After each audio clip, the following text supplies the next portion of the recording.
movement, a continuing dialectic. And I asked Annaji, are you tired of talking? So she told, I'm not tired because I'm used to talk for long lectures, long time. So talking is my business.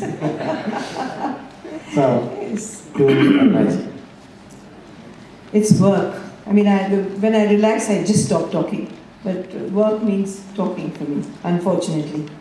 Anyway, the whole thing that I'm going to deal with now is about struggle, movement, campaign and movement, a continuing dialectic. What is a struggle? A struggle is a relationship between a group of people with another group of people, often in my case the state, which has gone back on its promises.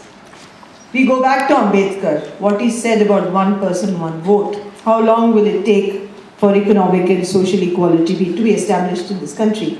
But even my political equality is now threatened, which is a guarantee from the Constitution. So how do I get it? From the state, which guarantees me, and a government that denies me. Please understand that there is a state and there is a government. The state gives me a guarantee with the Constitution, but the government denies it because of its own vested interest. So when all these struggles are against a government and not against the state. But what does government do? It interprets it as something against the state, calls us what? What are people who are anti-state called?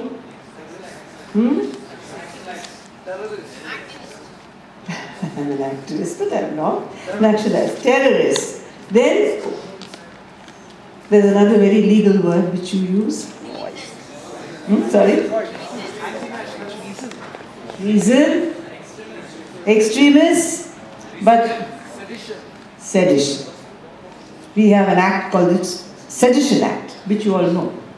And we are all called people who form sedition. Who are they? One young man called Hardik Patel, with whom I may not agree on everything, who in Gujarat was fighting for farmers' rights, is in jail. Sedition against the state. All he said was he didn't accept the policy of the Gujarat government. In Tamil Nadu, a singer who's been protesting against liquor, you all know this, I forget his name. Kovan. He is in jail. Sedition. Sedition. Teesta Setalvad, who's been fighting for minority rights. She is told that she is a person who's working against the state. The state has guaranteed equal rights to everybody. It's the government. So you must understand, my friends, especially this row of legal friends, that you must differentiate between the state and the government. Extremely important. And all that I am saying today, and I've said yesterday and saying tomorrow, is not about the state. It's about the government. Governments come and go, political parties come and go, they have their biases, they have their various things that go on with that. So everything. So struggle is against the governments for non-implementation of the guarantees that are made by the state and the Constitution. By and large, it is an antagonistic position, an adversarial position. So that is what it is. And I'm going to show you some very tiny clips, just 2 minutes and 1 minute. It's not going to be long, about what a struggle is. Can you please show the first clip? And as he's getting ready, it's about students in BEAM fighting to get teachers. They are definitely not indulging in sedition. So just have a look at that.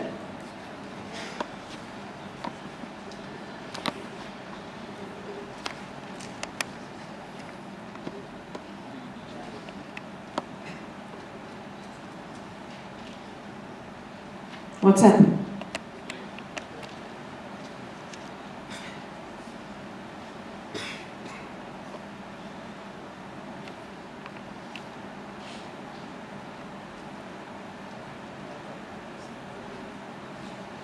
हम आपके सामने ये कहना चाहते हैं कि आज तक है ना 7 साल से 10 स्कूल में हमेशा टीचर की कमी रही, क्योंकि लड़कियों ने आज तक कभी अपनी है ना बात किसी के सामने रखी ही नहीं। मैम ने सबने बहुत कोशिश की, पर भी कोई अध्यापक नहीं आते हैं। इस वजह से है ना हम सबने हड़ताल कर दिया।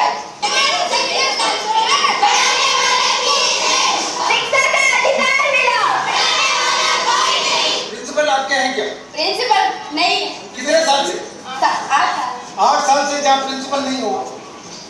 अभी आपकी कुल टीचर कितनी है?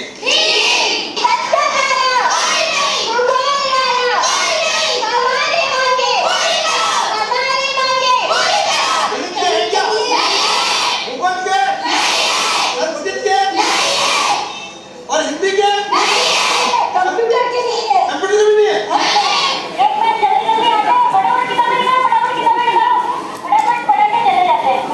समझाने का मौका नहीं मिलता हमारे लोगों को, आने जाने का तक समय नहीं मिलता। हम लोग 10 किलोमीटर 12 किलोमीटर से 20 रुपए रोज के खर्च करके आते हैं ये पढ़ने के। हमारे माँ बाप हमको पैसे खर्च करके भेजते हैं और यहाँ पर टीचर्स की कमी है। हम पढ़ना चाहती है, हमारा भविष्य बनाना चाहती है।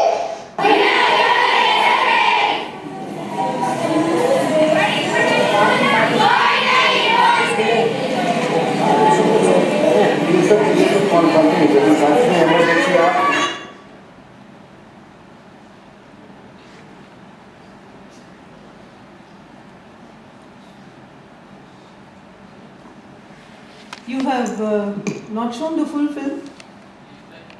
Achha, okay. This is the second clip is about a man questioning about the panchayats and about Indira Awas Yojana, which is free housing for the poor. Second clip, please. शिक्षा सुन के सरपंच वारपंच बनाते हैं और दस्खत करके आगे जाता है तो कहते हैं कि वीडियो साहब खाते हैं यार, वीडियो साहब नहीं मानते। कल हमें भाग जाओ, आज नहीं मिलेगा। अबे वीडियो साहब को क्या बोले? ये रद्द करने का मतलब अबे उस सरपंच को क्या बोले? उनसे ज्यादा विरोध करोगा तो 2 गुंडे मिलेंगे, रोड पे जूता रख के चले जाएंगे, चक्कू मार के खून है, क्या कोई होगा गुंडा? हमने क्या, हम क्या करें? ये बात है साहब। थाना को रखते हैं तो केस भी होगा तो कहेगा 1000 रुपये लाओ, केस दर्ज करता हूँ। बाकी 100 का केस दर्ज करेगा, साहूकार के जूता रखेंगे। बोलो आप, तो इसका क्या इलाज क्या है? इसका इलाज ये कि भ्रष्टाचार मिटना चाहिए। कैसे मिटेगा? अब हम आपको खोल के बताएं तो ऐसे भ्रष्ट अफसरों को डिसमिस किया जाए, बिना पेंशन घर भेजे जाए और उनका जो लोभ लालच है वो सारा नष्ट कर दिया जाए तो भ्रष्टाचार मिट जाएंगे। This third clip is Santosh Mathew, IS officer, Bihar cadre, currently in the Ministry of Rural Development. You listen to him also. Imagine that you need 10 tons of steel to reinforce. One scenario of corruption is that instead of 10 tons, you specify that you need 20 tons. And then you put in 10 tons and you then book the cost of 20 tons. It's a 10-ton corruption which everybody is happy over because you have a fantastic building. 20 tons of being spent, there's much happiness and you're happily ever after. Scenario number 2 is when you need 10 tons, you specify 10 tons, but you put in only 8 tons. This is again another large body of corrupt practices that exist. There what happens is that eyebrows are raised, people wonder, but it's difficult to expose because you're not going to break down buildings to be able to check how much steel is gone. So that also gives chanda.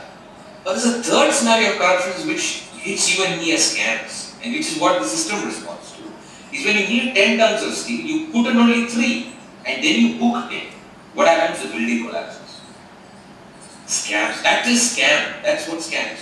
So what you're really seeing today in the form of these big explosions are only that very small, narrow, foolish spectrum of corrupt practices. Foolish from the point of view of the person indulging in those corrupt practices, where you say 10, you put in 3 and you book 10 and the building collapses. But there are many buildings that don't collapse. Now what does right to information, what does the Jensen White technology as I see do? Now I've shown them all together because of my time constraint. But you have seen that the first one of the schools, were they anti-state in whatever they demanded? That was it. You have 700 girls and you're talking about girls not going to school. You have 700 girls who are supposed to be first generation learners who are your future, and you post 4 teachers and you don't have a principal for 8 years. You don't have a computer teacher, a maths teacher, a geography teacher. You don't have any teachers. And if the children go and ask for their rights, and now we have a huge campaign called Shiksha Ka Sawal, in which we have asked these same right to information questions in every single government school. There have been more than 250, 300 interns have come and worked with us 1 month each in each one of these blocks, helping people frame the right to information questions from their own communities. The government in the district of Tonk got the police to run after these girls because they padlocked their school. The children fell off from a small bridge into the tank. One child is still very seriously ill. Now when things like that happen, there are huge questions that follow. So a struggle is to get what was promised to you and you don't get it. What is a campaign? The campaign is the process of formation of a large group of people from all walks of life who sympathize with the basic demand. So you had Santosh Mathew, IAS, a very dear friend of mine. I still meet. So there's Santosh Mathew, who has been with this transparency campaign from its inception, still is. And he has been doing and talking all over the place as a collector in Bihar, as a commissioner in Bihar, as with the chief minister in Bihar or in the government of India today. He still is in the IAS, but he sincerely and honestly believes that without transparency, there cannot be delivery of services to the poor. So there's Santosh Mathew, but there are other people. And in this, justices, journalists, a whole group of people came together and formed a campaign, which we then called the National Campaign for People's Right to Information. And in this, the advocacy is a very specific advocacy. So the campaign just looks at the right to information law, the making of it, the protection of it, the protection of people who are campaigners, the protection of people who are linked to the making of the law. The Mazdoor Kisan Shakti Sangathan or any of these groups are much larger based. They will take up rape, they will take up anti-human rights issues, they will take up Dalit issues, they will take up minority issues, they will take up a huge range of issues because they are localized organizations. But they may also contribute to right to information. The campaign is very specific. So you have many campaigns in this country which take up very specific issues. And if a struggle doesn't have a campaign, the struggle fails because you need somebody to do advocacy. So the campaign in this case, which was very high powered, which had ex-prime ministers in it, which had all kinds of people in it, took up the job of formulating the law so that this Official Secrets Act could be set aside as the first goal, and then later on enable people to exercise their sovereignty through a right to a law, through a legal entitlement. What happens with the movement? The movement is a huge flow, a spontaneous flow. Like when we did this in Rajasthan and we invited people, hundreds of people joined from all over the place. People unexpectedly joined. And then they took the seeds of an idea and made it grow in so many other places. Then it fell further beyond them and grew further. That is a movement. And you need to understand these terms because they are used so loosely in the media. One simply doesn't understand the difference between the government and the state. One doesn't understand the difference between a struggle, a campaign, and a movement. Now I just want to briefly tell you about the patterns of struggle.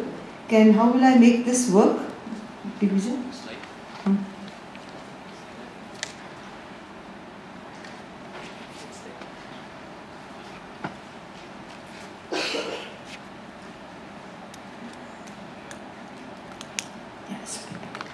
So these are instances of struggle.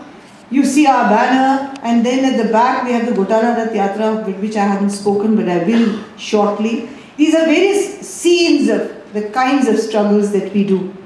But what did these establish? All of them established, despite what my young friend keeps saying, that information in the public domain is vital for political education, is vital for bringing the good people together. I want to give you an example.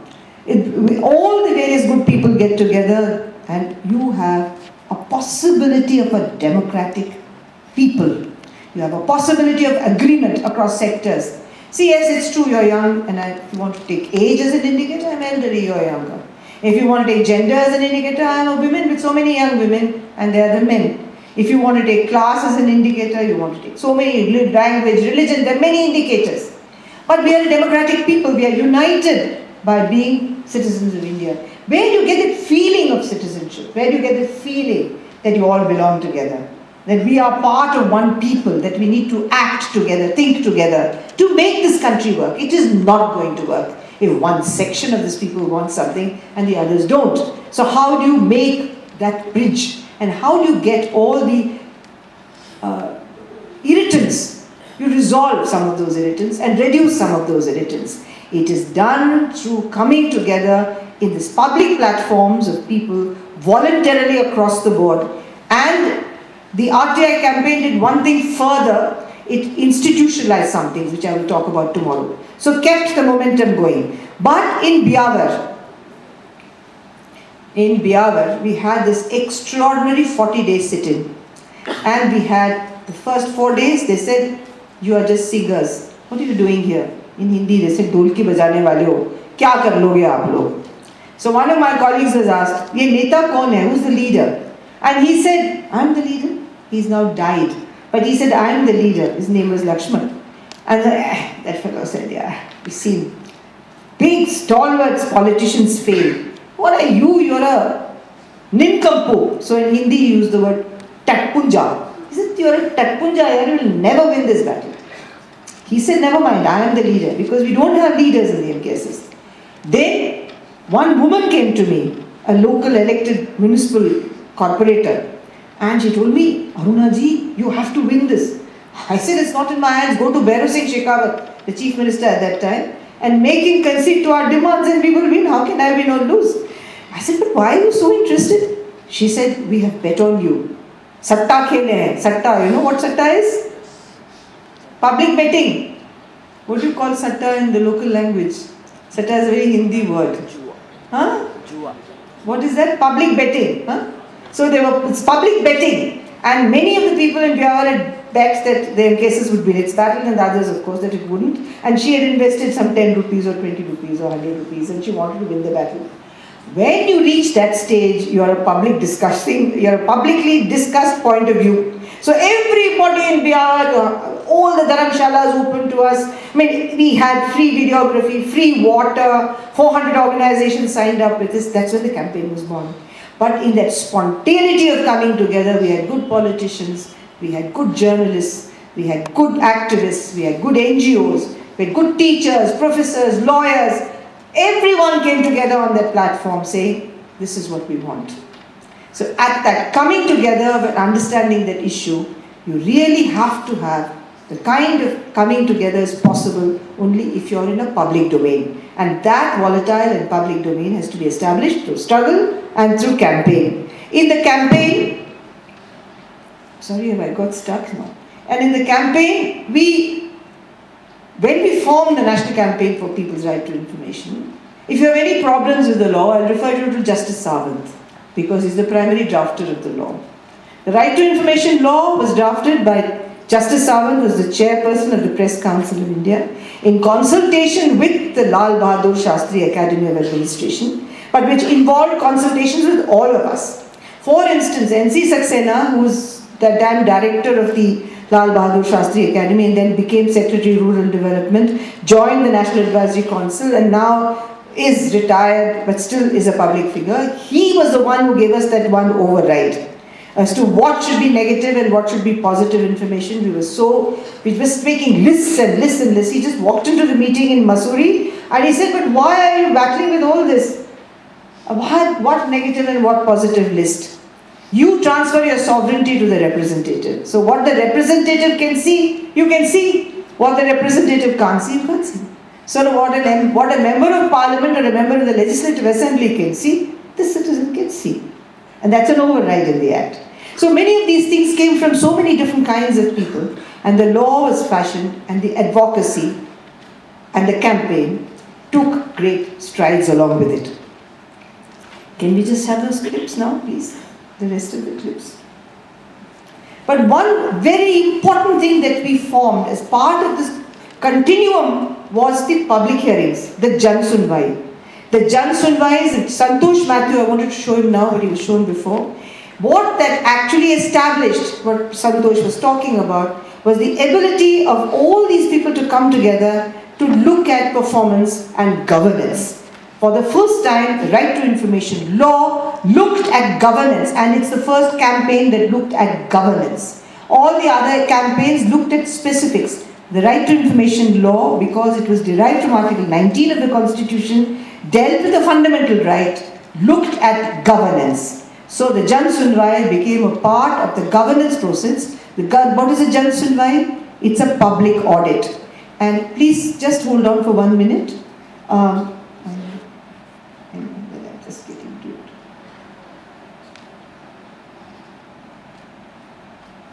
What is a Jan Sunwai? I'm sorry, today. So in this whole business of Jan Sunwais, what is a Jan Sunwai? Jan in Hindi means people, Sunwai means hearing. So it's a public hearing. So in this public hearing that we began, we started by asking for transparency of all panchayat records, accountability to be fixed on all the corrupt officials. We asked for redress, because what happens, 3 roads have been built on paper. So the next time there's a budget allocation, that panchayat doesn't get any road, because there are 3 roads on paper.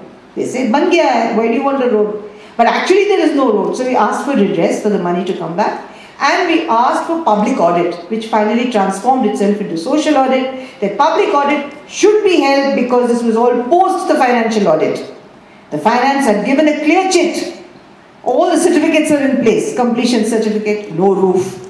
Completion certificate, no window. Completion certificate, no road. Completion certificate for 3 anickets, all 1 anicket passed off as 3 anickets. There were many things. One well dug only 18 feet. But people claiming 90 feet. One junior engineer after the other claiming he has dug 19 feet. When you measure it, it's only it should have been some 80 odd feet, but it's only 19 feet. So all these various things together, public audit became extremely important, and we made these demands. First public audit we had under a parachute in a village called Kotkirana in 1994. Threats from everybody that you can't hold the public audit. We held the public audit. Then we held the second one. In Bhim, you see Justice Dave standing. Justice Dave is to be the Chief Justice of the Gujarat High Court, who came and was part of the panel in the second public hearing. You see this third public hearing, you see the fourth public hearing, and you see the fifth public hearing. By this time, we've reached 1995, and the Chief Minister got really panicky, and he went and he made an assurance in the House in the Assembly, saying in Hindi, हम photocopy master roll, bill voucher और master roll की photocopy दे देंगे. So that meant that we had achieved one minimal target of making the Chief Minister accede that he will give access to photocopies of bills, vouchers and master rolls. So in this advocacy we had succeeded, but we would have never known about it. The newspaper called Dainik Navjyoti reported it on the front page of its newspaper. So we knew, if he had given the assurance in the assembly and if the paper had not reported it, we wouldn't have known at all. But the paper reported it. We went with that paper for 1 year. Every single office saying, give us records, show us records. They said it's only a piece of paper, it matters nothing. We kept saying, but everything is a piece of paper, but this is an assurance. And an assurance made in assembly, which is, as they say in Hindi, लोकतंत्र का मंदिर है. तो यहाँ पे बनाया आपने, तो देना ही पड़ेगा. और वो हमारा चीफ पंडा है, वो तो उन्होंने दे दिया तो करना ही पड़ेगा, कैसे नहीं करेंगे. तो but then he said नहीं, and it went on and on. But he failed to keep it. And that's when we sat on this big protest in Biawar, and we protested and protested, and after our protest, and after various things, and after all the people joining us, finally we got the government to amend the Panchayati Raj Act. So in a sense, you see how there is this dialectic between one and the other, and you can't permanently stay in one position. You can't permanently stay in a placatory position. You can't permanently stay in an antagonistic position. You can't permanently stay in an adversarial position, but you will have to ultimately engage with the government. For the first time in the history of campaigns and movements, the MKSS has actually documented the whole process. We do have enormous numbers of papers, enormous. We have at least 35 to 40 block files of paper cuttings of extracts of papers and newspapers and so on, and they've kept the records. So that actually has proved beyond a point that all these issues need this kind of dialogue and in the public domain. Film clips? No more? Okay. So actually, it's what are these various dialectics that emerge? And I am ending in 2 minutes, so don't worry. The emergent role in public ethics. I've got some time? Oh, 10 minutes, okay. So in public life and ethics, we keep talking of ethics. I know it's a very esoteric subject. I was taught ethics in college and I found the classes very boring. I didn't mind reading ethics, but being taught ethics, I mean, I'm talking of long ago, my teacher must have been very bad. I really didn't understand, but I wanted to because there was an instinct of wanting to learn ethics. I mean, what is it? What has Aristotle said? What has so-and-so said? How do you evolve the whole concept of ethics? How do you deal with it and all that? But if you look at everything, and today I find it very interesting because at that time I must have been immature. Every abstract understanding and learning of ethics, whether it is in Aristotle or whether it's Socrates or whether it's any great Indian philosopher, thinker, it is derived from an understanding of what happens with people in the public domain. When Aristotle wrote his Poetics, because I'm a student of literature, he wrote his Poetics and said, a play shall have a beginning, a middle and an end. He saw the plays of Sophocles, Euripides and Aristophanes. From seeing those great playwrights, he deduced that it should have unity of place, time and action, because they had unity of place, time and action. When Shakespeare started coming and changing place, changing time and changing the scene of action, all the classical scholars said this is nonsense, this is not good theatre. But Shakespeare is very good theatre, even today. If you go and see Shakespeare anywhere in England, because we don't perform it too much, or what's the name of that Hindi filmmaker who's made it in Hindi? Bhargav? Vishal Bhargav, no. He's made the films in Hindi. You can see Macbeth, Makhul. Huh? Hyder, Makhul, and he has made an older one on Othello as well. And you see the power in Shakespeare. But because Aristotle had only seen Aristophanes, Sophocles and Euripides, according to Aristotle, Shakespeare was not a good playwright. Now therefore, what I'm trying to say is that some principles hold and some principles have to change with time. Ethics, the certain fundamental principles, fortunately do not change. They stand. Whether it's truth, whether it's veracity, whether it's all the rest of it, it still stands. It cannot be challenged. Those who say that public life cannot be ethical, those who say that politics can only be without ethics, I challenge them. Because then it's not life for me.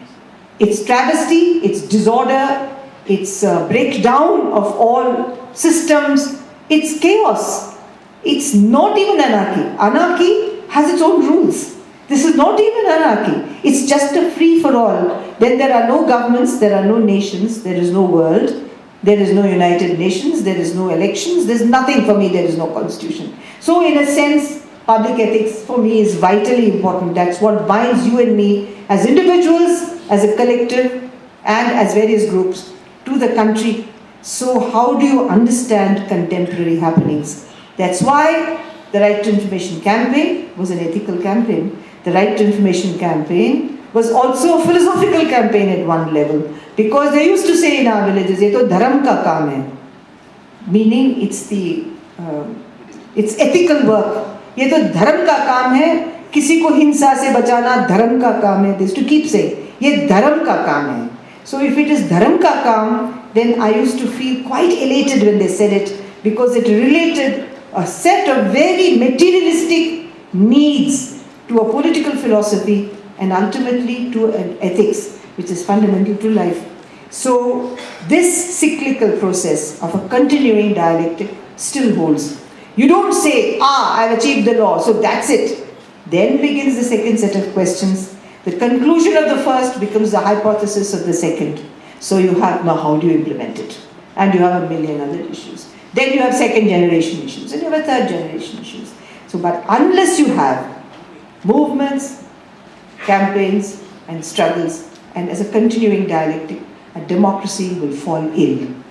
We are, in a sense, the conscience keepers of a democracy. We are not one conscience keeper, we are millions of conscience keepers, billions of conscience keepers, and we have to be conscience keepers of the democracy, and to make sure that that first preamble that we read comes alive in real truth, that we have real equality, real justice, real fraternity, and real freedom. And to that end, I think all these campaigns are very important. Thank you. Thank you very much. You may take a seat. Thank you, friends. We have 10 minutes, more than 12 minutes we have.